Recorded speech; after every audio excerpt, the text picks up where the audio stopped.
നമസ്കാരം. കേരളത്തിൽ മാനവികവാദികളെന്ന് സ്വയം അവകാശപ്പെടുന്നവരെല്ലാവരും കൂടി നിന്ന് ശപിച്ചുകൊണ്ട് ഒരു കല്യാണം നടന്നു. കേരളത്തിലെ ഏറ്റവും വിലയുള്ള താരങ്ങൾ പോലും ഒരു സൈഡിൽ ഒതുങ്ങിപ്പോയത്രയും പങ്കെടുത്തവരുടെ ഒരു പൊലിമ കൊണ്ട് സമ്പന്നമായ ഒരു കല്യാണം. ശരിക്കും പറഞ്ഞാൽ കിട്ടുന്നതിൽ പാതിയെല്ലാം മറ്റുള്ളവർക്ക് വീതിച്ചു വെച്ച് കൊടുത്ത ഒരു അച്ഛൻ്റെ മകളുടെ കല്യാണം. കല്യാണത്തിന് കുറേ മുമ്പ് തന്നെ ഈ 10-20 രൂപയ്ക്ക് 1 മുഴം 2 മുഴം പൂവിറ്റ് ഒരു കുട്ടിയെ ഒക്കത്ത് വെച്ച് പൂവിട്ടിരുന്ന സ്ത്രീക്കാണ് 300 മുഴം മുല്ലപ്പൂവിൻ്റെ ഒരു ഓർഡർ ആ അച്ഛൻ കൊടുത്തത്. അതിന് പുറമെയാണ് അവർക്ക് പ്രധാനമന്ത്രി വരുമ്പോൾ ആശീർവദിക്കാനുള്ള റോസപ്പൂവിൻ്റെ ഓർഡർ കിട്ടിയത്. ശരിക്കും പറഞ്ഞാൽ അവരെ തലവറ മാറ്റി വെച്ച ഒരു തീരുമാനമായിരുന്നു അത്. മധുരയിൽ നിന്ന് തോട്ടത്തിൽ നിന്ന് നേരിട്ട് പൂക്കൾ എത്തിച്ച് കല്യാണം നടത്താൻ പാകില്ലാത്തൊരു അച്ഛനായിരുന്നില്ലേ അത്. അതിനകത്തും അദ്ദേഹം ഒരു സഹായം ഒരു ഒരു ഒരു സ്ത്രീയുടെ കൂടെ ഒരു ജീവിതത്തിൻ്റെ ഒരു ഗതി മാറ്റിമറിക്കാൻ ശ്രദ്ധിച്ചു. തൻ്റെ കല്യാണത്തിന് വന്ന ഏറ്റവും വിലയുള്ള ഒരു വിരുന്നുകാരൻ്റെ ഒരു പ്രസൻസും കൂടി അവിടെ നിന്ന് മറ്റുള്ള ദമ്പതികൾക്ക്, അന്യൻ്റെ മക്കൾക്ക്, അന്ന് വിവാഹിതരായവർക്ക് പങ്കുവയ്ക്കാൻ അദ്ദേഹം ശ്രദ്ധിച്ചു.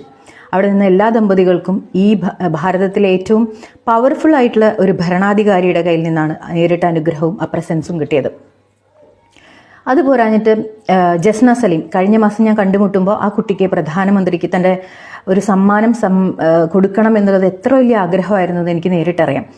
കഴിഞ്ഞ മാസം കാണുമ്പോൾ ഇന്ന് അത് നടക്കും അല്ലെങ്കിൽ ഈ കല്യാണത്തിന് അത് സാധിക്കുമെന്ന് ആ കുട്ടിക്ക് ഒരു ഐഡിയ ഉണ്ടായിരുന്നില്ല.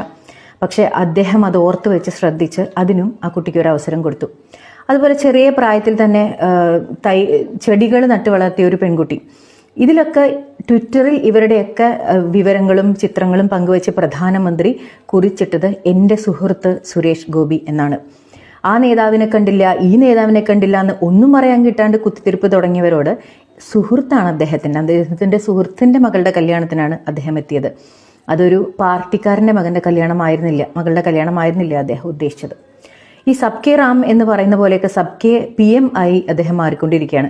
ഏത് നിമിഷത്തിലും ഒരു സാധാരണ മനുഷ്യൻ്റെ ജീവിതത്തിലേക്ക് ഇപ്പോൾ സെൽഫി എടുക്കട്ടെ, can I take A selfie എന്ന് ചോദിച്ച് അദ്ദേഹം പോസ് ചെയ്തൊരു സെൽഫി എടുത്ത സെൽഫി സ്റ്റാർ അപ്പു തൊട്ട് ഏത് നിമിഷം നമ്മുടെ ജീവിതത്തിലേക്ക് കടന്നെത്താവുന്ന ആ ഒരു പ്രസൻസും ആ ഒരു അനുഗ്രഹവും നമുക്ക് കിട്ടാവുന്ന രീതിക്ക് ജനകീയനായി മാറിക്കൊണ്ടിരിക്കുകയാണ് ഈ പ്രധാനമന്ത്രി. അപ്പോൾ പറഞ്ഞു വന്നത് എന്താ വെച്ചാൽ, നിങ്ങൾ കൺസ്പിറസി തിയറീസ് ഒരുപാട് മെനഞ്ഞിരുന്നു ഈ കല്യാണത്തിന് കുറച്ച് ദിവസം മുമ്പ്. പക്ഷേ പ്രവൃത്തിയിലും മനസ്സിലും നന്മയുള്ള മനുഷ്യന്മാർ ചെയ്യുന്ന കാര്യങ്ങൾക്ക് കിട്ടുന്ന ഗുണം അവരുടെ കർമ്മഫലമാണ്. നമ്മൾ തീരുമാനിക്കുന്ന നമ്മുടെ നിഗൂഢതയുടെ തിയറീസ് അല്ല. അത് മാത്രം മനസ്സിൽ വെച്ചാൽ മതി. സുരേഷ് ഗോപിക്ക് ആ കർമ്മഫലം ആവശ്യത്തിലധികം ഈശ്വരൻ കൊടുത്തിട്ടുണ്ട്, ഇനിയും കൊടുത്തുകൊണ്ടിരിക്കും. അത് അദ്ദേഹം ചെയ്യുന്ന കർമ്മത്തിൻ്റെ മാത്രം ഫലമാണ്, ആരുടെ ഔദാര്യമല്ല. Thank you.